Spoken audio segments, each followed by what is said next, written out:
August is quite a big one for the portfolio, so I'm going to go through it quite fast. There's 7 adds to existing positions, 6 brand new buys, and 9 names where I'm taking some profit. So starting with the adds, and the first one is Charter Communications. It bounced on earnings despite losing more broadband subscribers than expected. But the Cox Communications deal is the real story here. It's a $34.5 billion merger to become a major cable and broadband provider. I'm also adding to my Cardano position.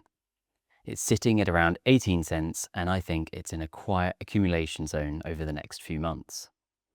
I've also added to a company called Kinnevik.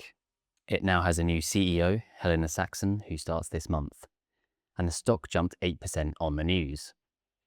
Fidelity National Information Services is another that I'm adding to. Analysts expect earnings per share up around 8% year on year. Then Oatly too. It's had a brilliant quarter with revenue up over 15%. It also raised full year guidance and shares popped nearly 15% too. Also, Adobe. Even after Morgan Stanley's downgrade to Underweight on AI competition concerns, I think it's now really undervalued and I'm adding on the pullback. I've also added to my SFOODS investment. It's small and speculative, but Solein just secured EU and UK regulatory approval.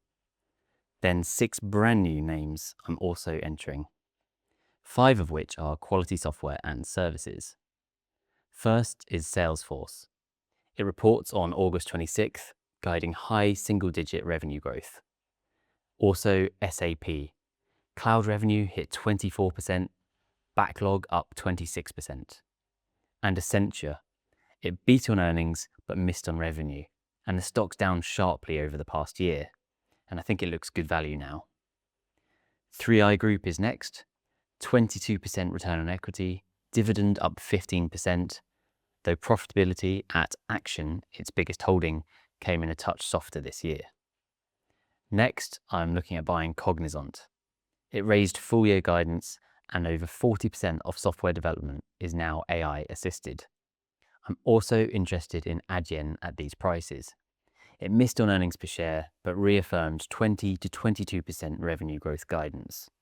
The stock's down over a third in 6 months and now looks very undervalued in my opinion.